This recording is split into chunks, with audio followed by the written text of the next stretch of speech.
तो प्रेम से बोलो राधे राधे। श्री सुखदेव जी महाराज ने भगवान ऋषभ देव जी का बड़ा सुंदर चरित्र श्रवण कराया। भगवान के 24 अवतारों में भगवान ऋषभ देव जो आज के समय के जैन धर्म के मूल हैं, भगवान ऋषभ देव जिनकी संतान है 100, तो भगवान ऋषभ देव के पुत्र हैं 100।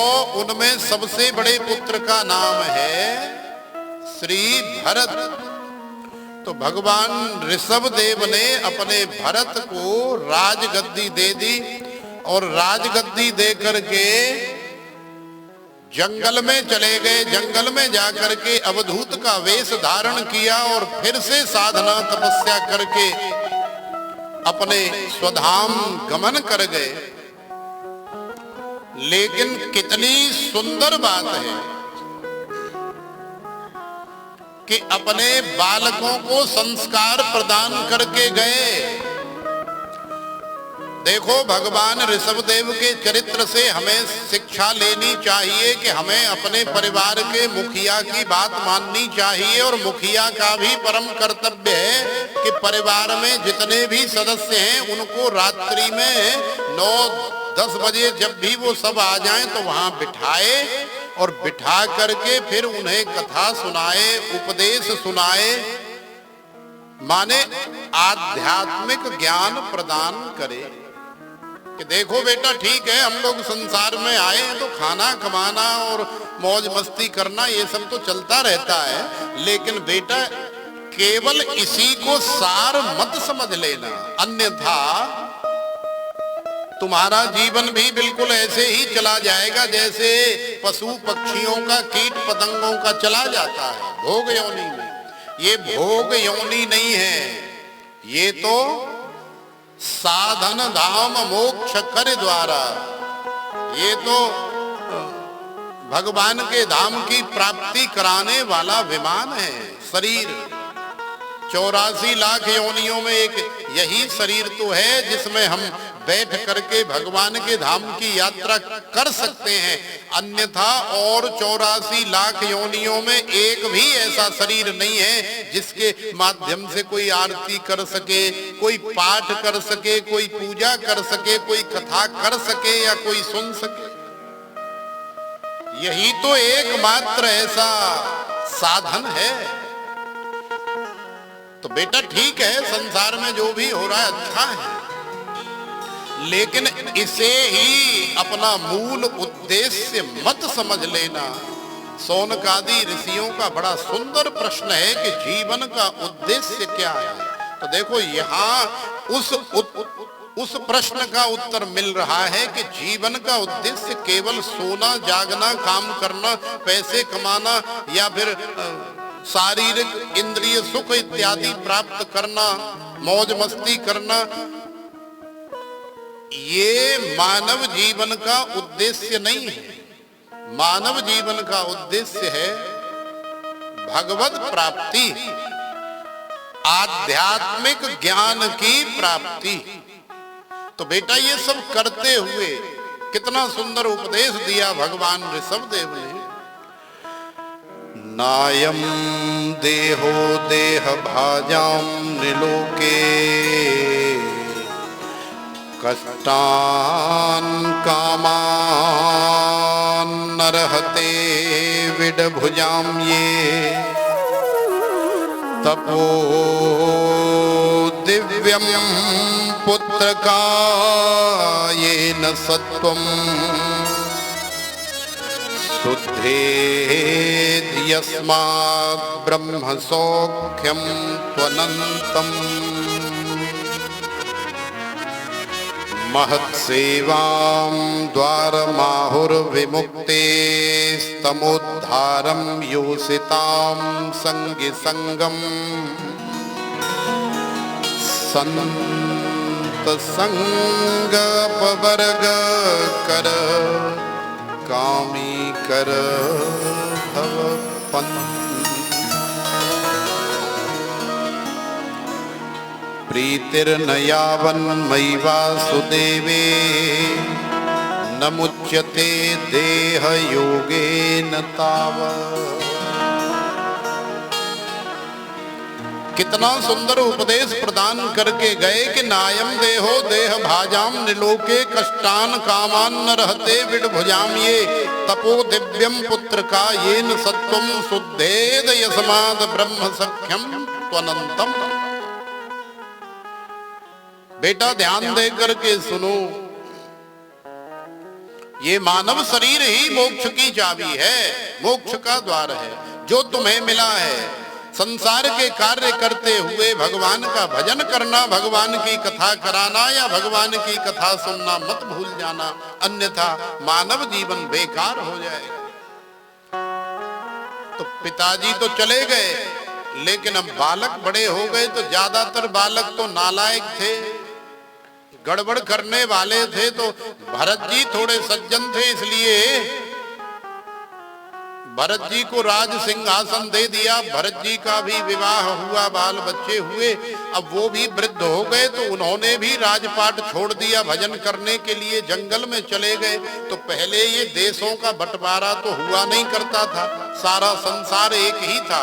सारे संसार का एक चक्रवर्ती सम्राट होता था और बाकी छोटी छोटी जगह बांट दी जाती थी। वहां राजा लोग व्यवस्थापक के रूप में बिठा दिए जाते थे और सारी रिपोर्ट चक्रवर्ती सम्राट को करनी होती थी कि हमारे राज्य में महाराज ऐसा हो रहा है, यहाँ वैसा हो।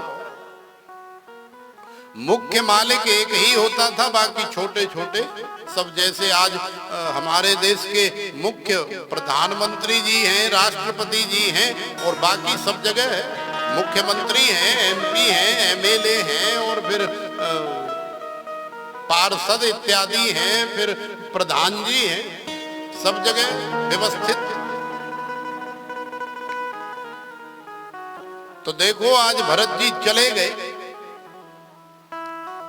तो भरत जी कहां गए?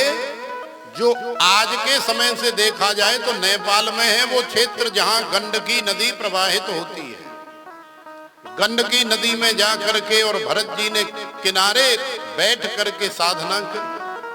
फिर साधना में और ज्यादा प्रगति प्राप्त की तो भरत जी ने एक टांग पर खड़े होकर के साधना करी।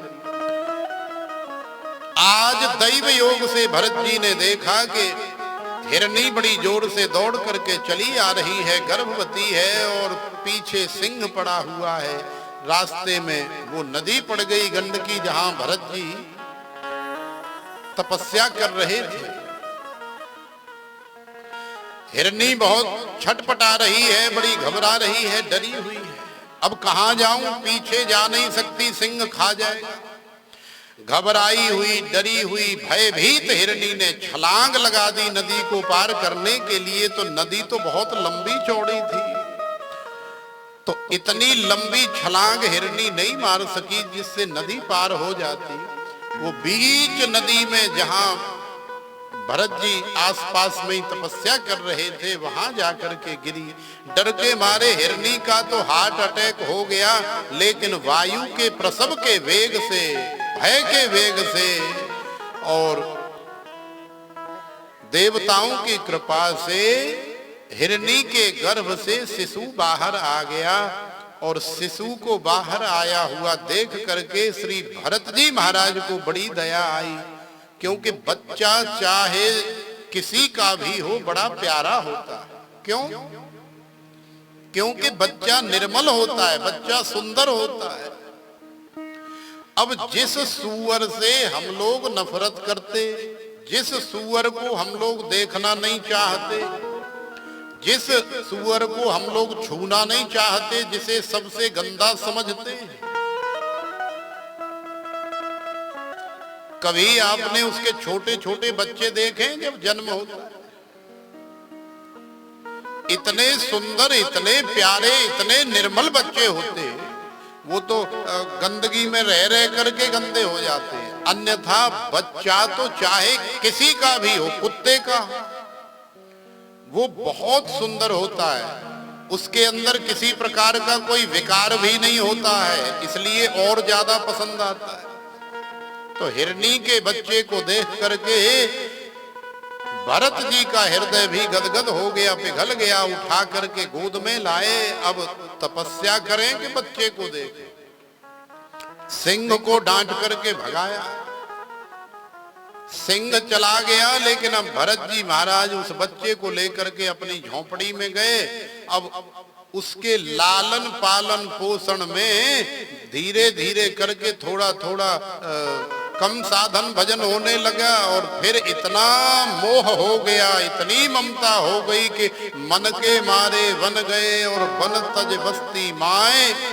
कहे कबीर मन लालची ये कहूं ठहरत नाहि। तो ममता छोड़ करके, मोह छोड़ करके भरत जी यहाँ तपस्या करने आए, लेकिन आज एक हिरण के बच्चे में मोह हो गया, ममता हो गई। धीरे धीरे समय व्यतीत हुआ। भगवान की तपस्या जितनी कर ली थी उतनी तो काम आएगी ही।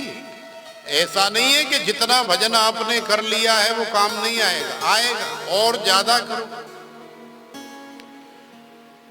अंतमति सो गति। आज भरत जी का प्राणांत हो गया, लेकिन प्राण जाने से पहले भरत जी ने सोचा कि हे भगवान, हम तो जा रहे, लेकिन हमारे जाने के बाद हमारे लाला की, हमारे हिरण के बच्चे की रक्षा करना। इसे तो भेड़िया खा जाएंगे, शेर चीता खा जाएंगे। तो हिरण के बच्चे का चिंतन करते करते भरत जी गए। तो फिर नेक्स्ट अगले जन्म में उनका जन्म जो है एक हिरण के ही परिवार में हुआ। तो ये भरत जी का दूसरा जन्म है। लेकिन पहले जन्म में जो तपस्या करी है, उस तपस्या के तेज से, प्रभाव से उनकी स्मृति नष्ट नहीं हुई। उन्हें अपना पूर्व जन्म याद है कि पिछली बार हम कौन सी गलती कर चुके हैं, और उस गलती के कारण हमें पशु हिरण बनना पड़ा। अब उस गलती को, माने मोह ममता वाली गलती को, अब दोबारा नहीं करेंगे। अब जल्दी से जल्दी ये शरीर पूरा हो जाए, उम्र पूरी हो जाए, फिर नहीं करेंगे। तो देखो, हिरण के शरीर में भरत जी, बाकी सब हिरण बढ़िया बढ़िया हरे हरे पत्ते, हरी हरी घास खाते हैं, लेकिन वो नहीं खाते। भूखे रहते हैं, प्यासे रहते हैं, ज्यादा से ज्यादा भगवान का चिंतन करते। शरीर भरे ही हिरण का है। समय आया, जंगल में आग लग गई, सारे हिरण इधर से उधर भाग गए, लेकिन भरत रूपी हिरण नहीं भागा। आंखें बंद करके भगवान का स्मरण करते करते शरीर जल करके राख हो गया। बोलिए श्री वृंदावन बिहारी लाल की। अगला जन्म एक ब्राह्मण के यहाँ हुआ, और ब्राह्मण भी ऐसे अद्भुत, जैसे हमारे लखनऊ और कानपुर और उन्नाव और इधर उत्तर प्रदेश में ये कानी कुंज ब्राह्मण होते हैं ना, बड़े कर्मकांडी। वैसे अब तो बहुत फर्क आ गया है, लेकिन पहले बड़ी पाठ पूजा और नियम कानून और बड़ा विशेष ध्यान देते थे। जरा सी भी नेक इधर से उधर कुछ हो जाए तो फिर तो आफत आ जाए। तो देखो, ऐसे ब्राह्मण परिवार में जन्म हो गया, तो पिताजी चाहते हैं कि बेटा को वेद पढ़ाऊं, कर्म कांड पढ़ाऊं, लेकिन भरत जी की स्मृति बनी हुई है कि नहीं, वेद पढ़ लिया, पुराण पढ़ लिया, तो फिर कहेंगे बेटा कथा करो, और कथा करूंगा तो फिर हजारों लोग सुनेंगे, फिर तो माल मटेरियल भी आएगा, फिर घर मकान बनेंगे, और हो सकता है फिर शादी विवाह भी करना पड़ जाए, तो फिर बाल बच्चे हो जाएंगे, फिर संसार में फंस जाऊंगा। तो मुझे ये सब काम नहीं करना है। तो जबरदस्ती स्कूल तो जाते हैं, लेकिन पढ़ते नहीं है। सब बच्चे देख रहे हैं आगे कि मास्टर जी क्या पढ़ा रहे हैं, और भरत जी जो है कोने में बैठ करके अपना आराम से भजन कर रहे हैं, ध्यान कर रहे हैं। अब बड़े हो गए, धीरे धीरे माता पिता का देहांत हो गया। पढ़े लिखे तो है नहीं, स्कूल तो गए लेकिन कुछ सीखा नहीं। जानबूझ करके ब्रह्म ज्ञान तो कूट कूट करके भरत जी के अंदर भरा पड़ा है, लेकिन ब्रह्म ज्ञान को लेने वाला संसार में हर कोई नहीं होता है। मनुष्याणाम सहस्रेषु कश्चित् तत् सिद्धये यतताम अपि सिद्धानाम कश्चिन् माम वेत्ति तत्वतः। कोई एक करोड़ों में कोई एक ऐसा होता है जो ब्रह्म ज्ञान का जिज्ञासु होता है, बाकी तो सब वैसे ही हैं। भगवान की अपनी वाणी है। तो देखो सारी दुनिया मूढ़ कहने लगी, अरे जड़ है ये, बोलता ही नहीं। बैठे तो अपना झूम रहे मस्ती में, कोई चिल्ला रहा है अरे भरत, अरे भरत, अरे भरत, कोई रिप्लाई नहीं। अरे पत्थर हो गया है क्या, जड़ हो गया है क्या, मूर्ख हो गया है क्या, सुन ही नहीं रहा है। हाँ भैया कहा कह रहे थे? अरे यार हमारा गला फट गया चिल्लाते चिल्लाते, और तू अब पूछ रहा कहा कह रहे थे? कछू ना कह रहे हम, चल भाग, पागल है। तो सारे संसार में भरत के साथ में जड़ और जुड़ गया, तो जड़ भरत नाम पड़ गया। माता पिता चले गए, अवस्था के अनुसार अब एक भाई है। तो देखो ये भाई को तो अपने भाई से बहुत प्रेम है, लेकिन अब बड़े भाई का विवाह हो गया तो उसकी घरवाली आ गई। अब ये भरत कोई काम धंधा भी नहीं करते कि कहीं से 1000-500 या 100-200 कमा करके लाएं, घर गृहस्थी का कोई सहारा बने। तो भाभी ने 1-2 साल तो देखा कि ये खाना भी ज्यादा खाता है और काम भी कुछ नहीं करता है, कमाता भी नहीं है, तो फिर इसको रखने का फायदा क्या है? तो फिर उसे बासी खाना देने लगे। तो बासी खाने में भी भरत ने कोई शिकायत नहीं की, बासी खाना खा के भी भजन करने लगे। समय व्यतीत हुआ, लेकिन भाभी ने देखा कि सड़ा हुआ गला हुआ खाना देने के बावजूद भी ये घर से भाग नहीं रहा है और मैं इसे भगाना चाहती। तो फिर अपने पति से उसकी उल्टी सीधी शिकायतें करने लगी।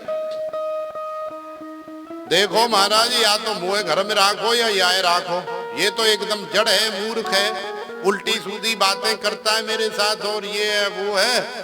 भैया को भड़का दिया झूठा।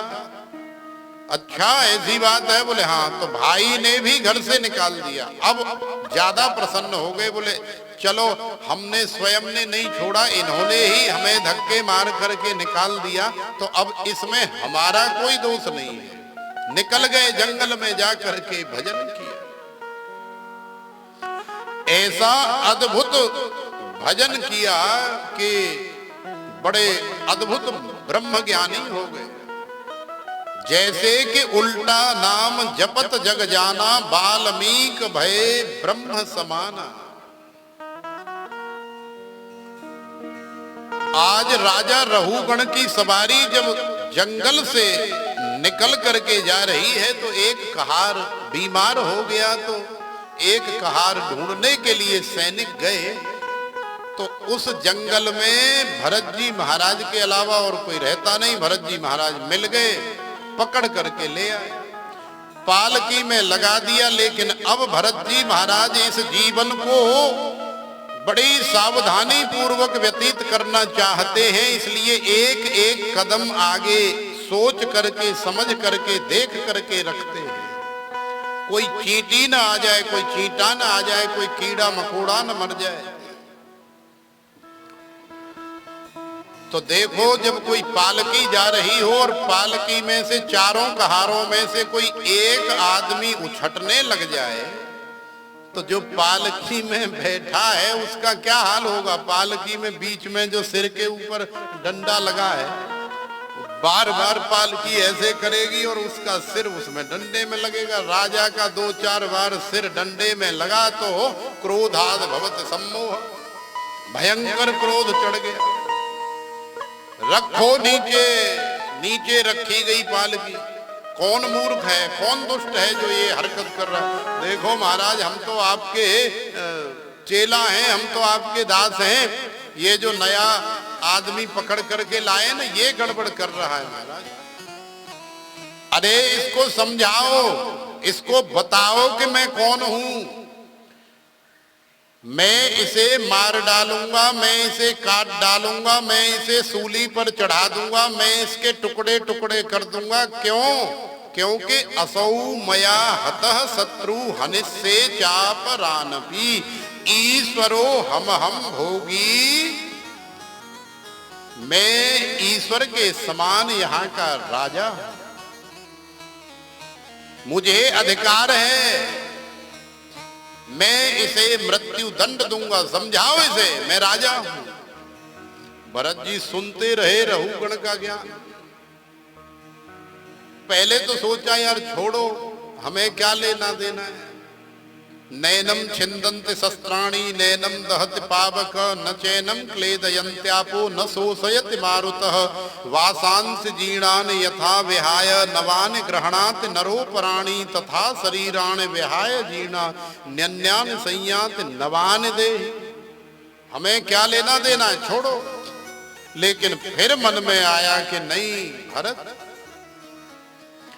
आगे इतिहास जब लिखा जाएगा तो हमारी तो कोई बात नहीं, लेकिन जब ब्रह्म ज्ञानी के रूप में कोई जड़ भरत को याद करेगा और फिर कोई ये भी कह सकता है कि वो कैसा ब्रह्म ज्ञानी था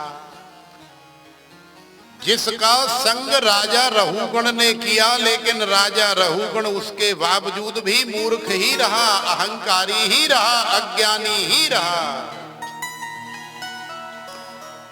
तो वैसे तो हम कई वर्षों से बोल नहीं रहे, लेकिन आज हमें मजबूरन बोलना पड़ेगा ताकि भगवान के भक्त के ऊपर कोई उंगली न उठ सके।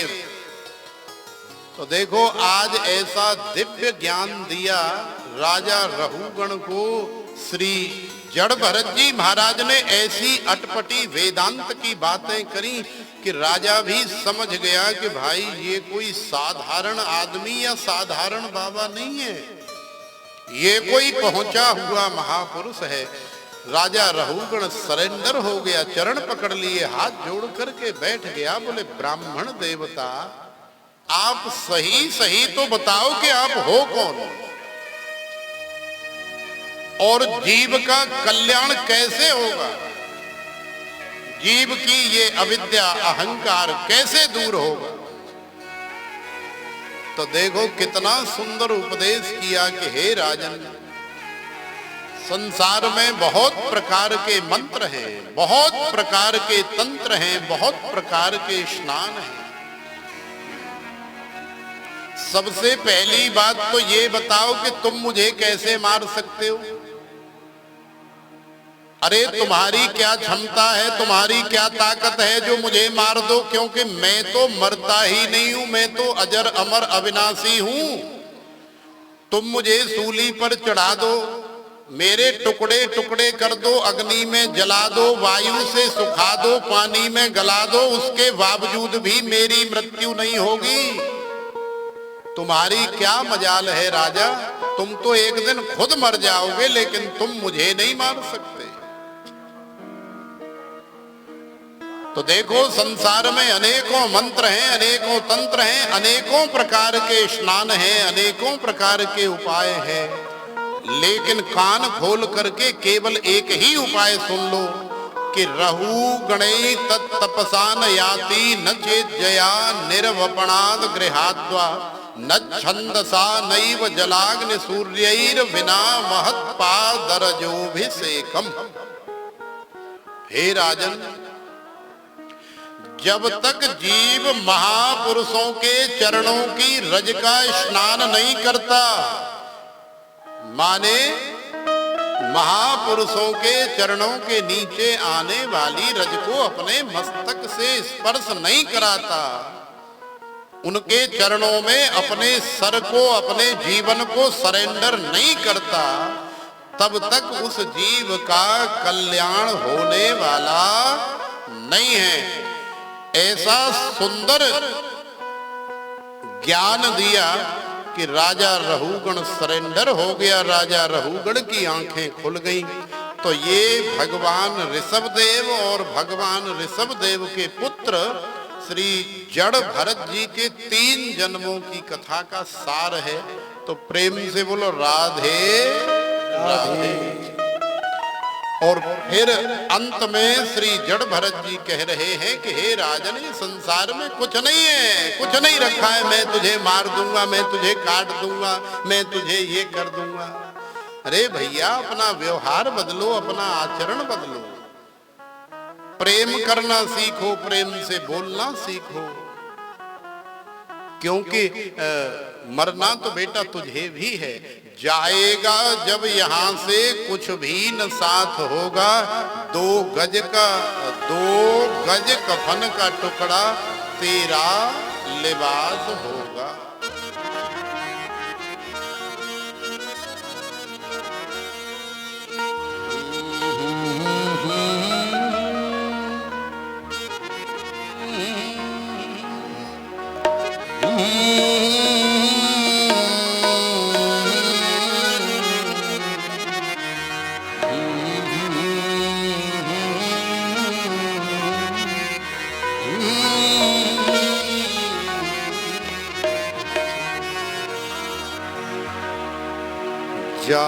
जाएगा जब यहाँ से, जाएगा जब यहाँ से कुछ भी न साथ होगा, 2 गज कफन का टुकड़ा तेरा लिबास होगा। 2 गज कफन का टुकड़ा तेरा लिबास होगा। जाएगा जब यहाँ से कुछ भी न साथ होगा, 2 गज कफन का टुकड़ा तेरा लिबास होगा। 2 गज कफन का टुकड़ा तेरा लिबास होगा। जाएगा जब यहाँ से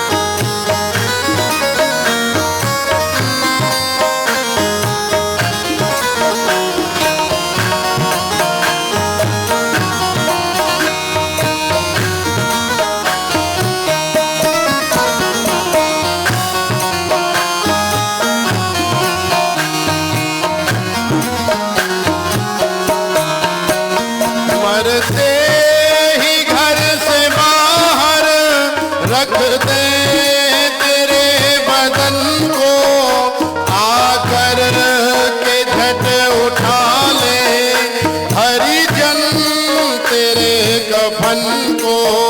मरते घर से बाहर रख दे तेरे बदन को, आकर झट उठा ले हरिजन तेरे कफन को। मरते ही घर से बाहर रख दे तेरे बदन को, आकर के झट उठा ले हरिजन तेरे कफन को।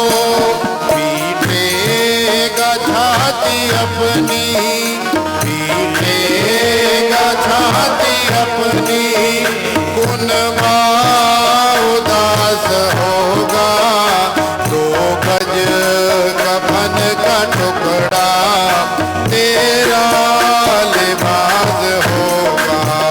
2 गज तेरा लिबास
यमदूत ले पकड़ कर डालेंगे तुझ पे घेरे।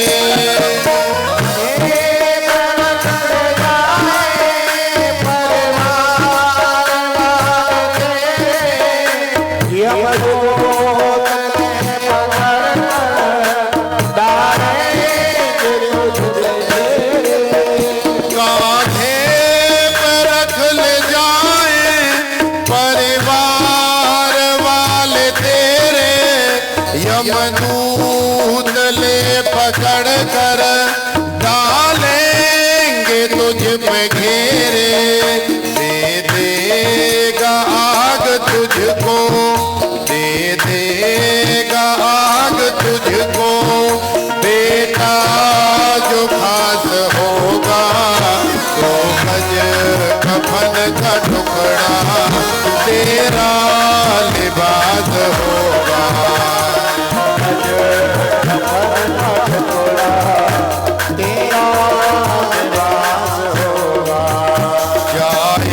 जाएगा जब यहाँ से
दुनिया को छोड़ तेरा, दुनिया को छोड़ तेरा मरघट में वास होगा।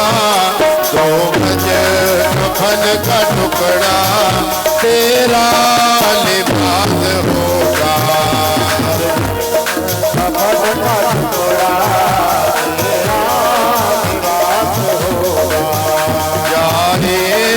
जब यहाँ से कुछ भी न साथ होगा।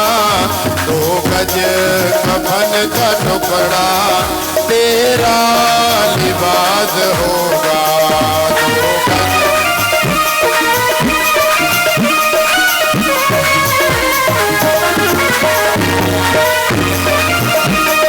राधे राधे।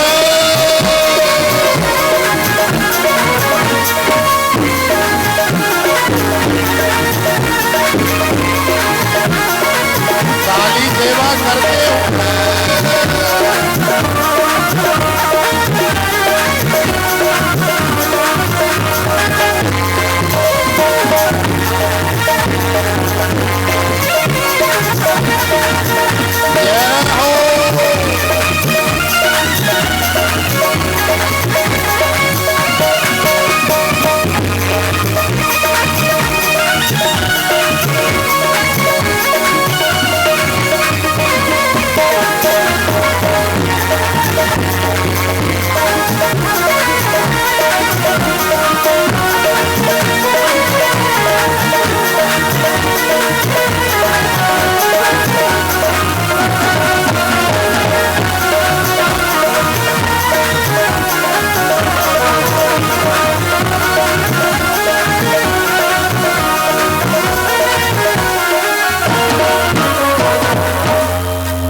बोलिए श्री रमण बिहारी लाल की जय। जय श्री राधे।